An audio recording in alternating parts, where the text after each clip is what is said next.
कभी कभी हम एक पैर पर खड़ा होकर ऑर्केस्ट्रा पूरी रात देख लेते हैं और कभी कभी हमारे जीवन में बस में भी हमें एक पैर पर खड़ा होकर अपनी मंजिल तक जाना पड़ता है। फ़र्क दोनों में इतना है कि एक हमें मंजिल तक ले जाती है और एक हमें हमारी मंजिल से भटकाती है। इसलिए हम आपसे आपके लिए सिर्फ 5 मिनट मांगते हैं। हो सकता है कि मेरे अनुभव से कही हुई कोई बात आपको आपकी मंजिल तक ले जाने में आपकी सहायता कर दे। लाइक, शेयर और सब्सक्राइब कर दीजिएगा और हाँ, बेल नोटिफिकेशन को।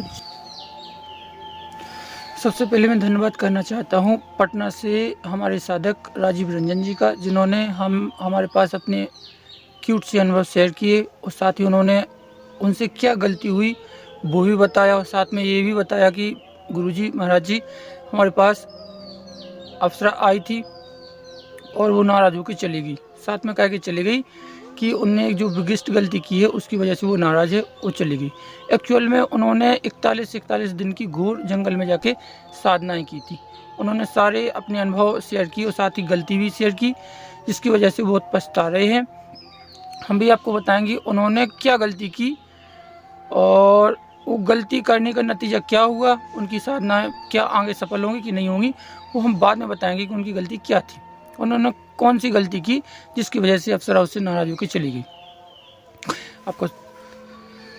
आपका स्वागत है हमारे अलौकिक माइंड पावर में। जो नए साधक हैं उनके लिए वीडियो बहुत ही महत्वपूर्ण है। जो साधना करने के बारे में सोच रहे हैं या जो साधना में अभी निपुण है या उनका रनिंग पॉइंट चल रहा है, उनके लिए भी साधना महत्वपूर्ण है।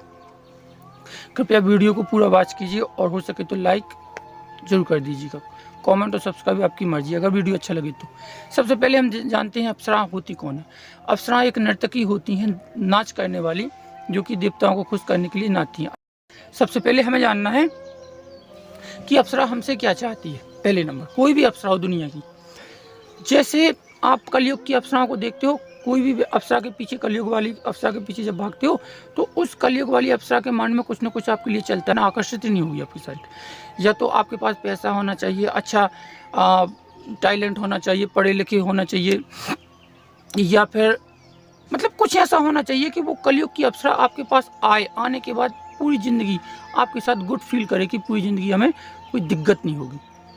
जैसे आपने देखा होगा कि एक सरकारी नौकरी करने वाले व्यक्ति की शादी ऐसी कलयुग की अप्सरा से हो जाती है कि तुम तो सोच भी नहीं सकती। लेकिन क्यों होती है? क्योंकि वो कलयुग की अप्सरा अपने आप को उस व्यक्ति के पास बेटर फील समझती है कि हमारी ज़िंदगी निकल जाएगी। ये हुई कलयुग की बात, क्योंकि कलयुग में सिर्फ पैसा महत्वपूर्ण है, मतलब और भी चीज़ें हैं, लेकिन जो उस दुनिया की परियां हैं, जो जिनका शरीर नहीं है, शरीर खत्म हो गया, ये उनके लिए जिनका शरीर है, जिनके शरीर खत्म हो गया, उनकी मेंटलिटी देखिए। उनकी मेंटलिटी ये है कि जो व्यक्ति तपस्या में निपुण हो, जो भगवान का भक्त हो, अच्छा चरित्र हो, घर में शुद्धता, साफ सफाई, मतलब जैसे पोशाक का एकदम निपुण हो, इस टाइप की चीज़ें उनको, अप्सराओं को। दूसरी बात, अप्सराओं का जो ईश्वर है या जो भी है उनका भक्त हो, उस पर भी अप्सरा बहुत जल्दी प्रसन्न होती है। तो अच्छा जी, ये हो गया, हम कैसे जाने? ऐसा तो हम पूरी ज़िंदगी बैठ जाएं तब भी हमें पता नहीं लगेगा कि हमारे अंदर ये चीज़ आई है कि नहीं। तो बड़े भैया, आप अप्सरा की साधना करने के पहले, अप्सरा जिसकी साधना करती है, जिसको पूजती है, मानती है, कृपया करके 41 दिन की उसकी साधना कीजिए। अगर इतनी सी भी उसकी कृपा हो गई, आशीर्वाद मिल गया, तो आप मान के चलिए अप्सरा ऑटोमेटिक आपसे प्रसन्न हो जाएगी। जैसे आपके पिताजी को कोई मानता है, तो आपको, जो आपके पिताजी को मानता है वो आपको बहुत प्रिय लगेगा। क्यों? क्योंकि आप भी पिताजी की इज्जत आदर करते हैं, क्योंकि आपके पिताजी हैं। साथ ही साथ कोई और व्यक्ति आपके पिताजी की इज्जत आदर करता है, तो आपका स्नेह उस व्यक्ति पे बहुत अधिक होगा, क्योंकि वो आपके पिताजी का आदर करता है। इसी तरह जो अप्सराओं के भगवान होते हैं, जिनकी अप्सराएं पूजा करती हैं, अगर आप उनकी साधना करोगे 41 दिन की, तो अप्सराएं अपने आप ही आपसे आकर्षित होंगी। क्यों? उन्हें अच्छा लगेगा, गुड, अच्छा फील होगा। तीसरी बात, हर अप्सरा की अलग अलग कैटेगरी है, अलग अलग उनके पास पावर है। अगर आपको वशीकरण करना है तो वशीकरण वाली ही अप्सरा को चुनिए। आपको अगर प्रेम में सम्मोहित करना है तो प्रेम सम्मोहित करने वाली भी अप्सराएं कई हैं, उनका चयन कीजिए। और जो अप्सरा के पास विशेष पावर है, उस अप्सरा के पास वो पावर हासिल करने के लिए उसी की आराधना कीजिए। उसका एक अलग मंत्र होता है, मंत्र की प्रक्रियाएं होती है, मंत्र जाप होता है, ध्यान होता है, दुनिया की चीज़ें वो बात की। जैसे एक आँख के डॉक्टर के पास आप जाओगे तो वो आँख का डॉक्टर आँख का इलाज बहुत क्लियरिटी से कर लेगा, क्योंकि पूरी जीवन में उसने जो भी सामग्री हासिल की है, जो भी पावर, जो भी एनर्जी, जो भी हासिल किया है, वो सब आँख से संबंधित ही किया है, क्योंकि वो आँख का स्पेशलिस्ट है। अब ऐसा तो है नहीं कि आँख के डॉक्टर के पास आप पेट का इलाज करने चले जाओ। हाँ, ऐसा नहीं है कि वो पेट का इलाज भी कर देगा, लेकिन जो महारत उसे आँख के इलाज में हासिल है वो पेट के इलाज में वो नहीं कर पाएगा। पेट के इलाज के लिए अलग कोई डॉक्टर होगा जो पेट में स्पेशलिस्ट है। इसलिए हमें वो अप्सरा चुननी है जो उस कार्य में स्पेशलिस्ट हो। और दूसरी बात, अप्सरा की प्रकृति हमें सबसे महत्वपूर्ण है जाननी है कि अप्सरा, देखिए हर व्यक्ति का जैसे हमारी पसंद होती है ना अलग अलग, किसी को क्रिकेट खेलना पसंद है, किसी को हॉकी खेलना पसंद नहीं है, तो इसी तरह अप्सराएं होती हैं, उनकी भी हर चीज़ अलग अलग होती है। जैसे कि उनका फूल अलग, उनका खाना अलग, उनका स्थान अलग, उनका पहनावा अलग, उनका सब कुछ। तो जिस अप्सरा को आप चयन करोगे उसकी सारी चीज़ें आप जान लीजिएगा। अच्छा जी, हो गया। अब सवाल ये आता है कि भैया ऐसा तो हम पूरी ज़िंदगी करते रहे, हमें पता ही नहीं लगेगा कि हमारे अंदर आकर्षण हुआ, कुछ भी हुआ या नहीं। तो मेरे बड़े भैया, आप अपने ऑरा पावर को, अपने आकर्षण को चेक कर सकते हैं। कैसे? वैसे तो पूरी ज़िंदगी में आप जब भी घर से निकलते हो या घर में कोई आपकी रिस्पेक्ट कोई करता ही नहीं, बाहर निकलते हो कोई जयराम जी की आपको करता ही, नोटिस ही नहीं करता। लेकिन जिस दिन आप बड़े ईश्वरीय अप्सरा से जुड़े हुए किसी भी इष्ट की आप साधना करना स्टार्ट करोगे तो देखोगे आपका ऑरा पावर स्ट्रांग हो रहा है, लोग आपको नोटिस कर रहे हैं, आप जहाँ से निकलते हो लोग देख रहे हैं, बिना मतलब कि जयराम जी कर, मतलब पहले तो बोलते नहीं थे, वैसे भी आपको जयराम जी कर रहे हैं। आप किसी शादी ब्याह में जाओगे, आपका ऑरा पावर इतना स्ट्रांग होगा कि लोग आपको नोटिस करेंगे, आप पे ध्यान देंगे कि ऐसे यार ये कपड़े कितने अच्छे लग रहे हैं इसके ऊपर। आपने देखा होगा कई शादियों में ऐसा कि कोई शादी में एक ही व्यक्ति की चर्चा सबसे ज़्यादा चलती है, किसी ऑर्गेनाइजेशन, किसी पार्टी में एक ही व्यक्ति, क्योंकि उसके पास कुछ है। देव कृपा समझ लीजिए, कोई और समझ लीजिए, ध्यान समझ लीजिए, कुछ भी समझ लीजिए, पर उसके पास कुछ है। ये कुछ अपने आप को पहचानने की कुछ वो है जिसकी वजह से आप पहचान सकते हो कि हाँ हमारे पास कुछ है। इसलिए मैं तो कहता हूँ बड़े भैया, अप्सराएं आती हैं, साहित्य में भी उनका प्रमाण है कि आई हैं। रावण के पिता विश्वामित्र के पास तो जो साफ सफाई करने के लिए आती थी, ये भी प्रमाण मिलता है, क्योंकि बहुत बड़े ऋषि थे वो। तो बड़े भैया आपको चेक करना है। चेक क्या करना है? सबसे पहले जो भी नए साधक हैं उनको अप्सरा से संबंधित जो उनका इष्ट है उसकी साधना सबसे पहले महत्वपूर्ण करनी है, क्योंकि अगर प्रसन्न हो गए, उसकी तुसी भी ऊर्जा आ गई, तो जिस अप्सरा की आप साधना करते हो वो स्वतः ही प्रसन्न हो जाएगी।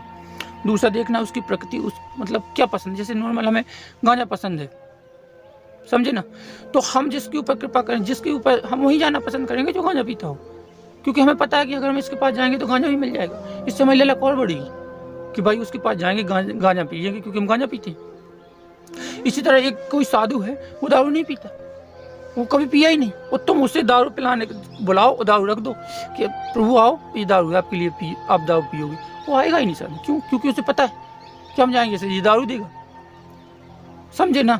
जैसे शिव जी को धतूरा चढ़ता है, क्योंकि वो पीते हैं, नशेड़ी हैं, नशा करते हैं, शब्द लेता हूँ वापस, सॉरी, वो नशा मतलब वो मस्त रहते हैं। तो क्या वही धतूरा राम जी को चढ़ा सकते हो? आप चढ़ाओगे तो नाराज होंगे ना।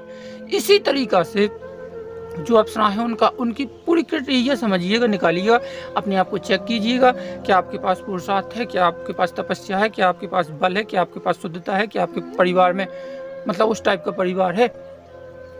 ठीक है, आपको चेक करना, फिर स्टार्ट करनी है। हम अप्सरा से संबंधित बहुत सारे वीडियो लाएंगे, स्टार्ट से पूजा कैसी करनी है, कौन सा मंत्र चयन करना है, कैसे हमारी साधना में ध्यान स्टार्ट करना है, ये सारी चीज़ें हम समय आने पे लाएंगे। अच्छा, अब बताते हैं जो साधक थे बिहार के, तो उन्होंने क्या गलती की कि 1 माह 41 दिन की साधना संपन्न होने के बाद कुछ उन्हें विशेष अनुभव हुए, सब कुछ हुआ। दूसरी उन्होंने साधना की तो 41 नहीं 39वें दिन अप्सरा उनके ख्वाब में आई और कही कि भैया हम आपसे नाराज हैं, हम कभी नहीं आएंगे। नाराज होकर चली गई। तो उन्होंने पूछा कि भाई क्या ऐसा हुआ, तो उन्होंने स्पष्ट रूप से कहा क्योंकि वो व्यक्ति प्रेम का रूप में उनको पाना चाहते थे। थोड़ी सी वो आकर्षित भी हुई क्योंकि समय बहुत हुआ। तो उस व्यक्ति ने क्या किया, हमारे साधक ने, पटना वाले ने, कि उसी समय जो कलयुग की अप्सराएं हैं ना, वो कलयुग की अप्सराओं के साथ आकर्षित हो गया। इस अप्सरा पे जो ध्यान रखा केंद्रित था ना उनका, वो ध्यान डिवाइड हो गया, थोड़ा सा कलयुग की अप्सराओं के ऊपर चला गया। तो जो आने वाली थी वो अप्सरा अपने आप को, मैंने कहा ना कि वो जो हमसे जो कलयुग की अप्सरा या कोई भी दुनिया की कोई भी अप्सरा हो, वो ये देखती है कि ये व्यक्ति अच्छा है कि बुरा है, वो चेक करती है, जज करती है। तो वो अप्सरा आने वाली थी, आई भी, प्रसन्न भी होगी और आकर्षित भी होगी, क्योंकि उस व्यक्ति का उस समय कॉन्सेंट्रेट फोकस बिल्कुल एक जगह था। लेकिन जैसे ही उसका फोकस डगमगाया तो वो आके कहेगी कि भाई आप ऐसे हो।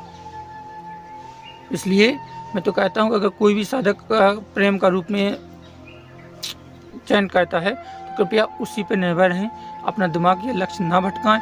और इसके अलावा जो पति रूप में, मतलब पत्नी रूप में करता है तो वो बिल्कुल करे ही ना, मुश्किल है, उस बड़ी मुश्किल है, समझिएगा। माँ रूप में जो करते हैं उनका कार्य ठीक है, वो लगभग ठीक है, नाराज नहीं होगी। तो जो नए बिगिनर स्टार्टर हैं, जो साधना करने की सोच रहे हैं, तो भैया इन चीज़ों को बिल्कुल गोली मारिए। पहले अपने आप को स्ट्रॉन्ग कीजिए, अपनी पावर को स्ट्रॉन्ग कीजिए, अपनी तपस्या बढ़ाइए, पावर बढ़ाइए। और हाँ, ऐसे मंत्र भी होती हैं जो कि आकर्षण मंत्र होते हैं, जिनको सिद्ध करने पर बहुत सारा आकर्षण बनता है। हम कभी बताएंगे वीडियो में वो कौन से मंत्र हैं, और आप ट्राई कीजिए 11 दिन में। अगर आपको असर ना करे फिर करना। और वीडियो अच्छा लगे तो लाइक, कमेंट और प्लीज़ सब्सक्राइब जरूर कर देना। जय माता की।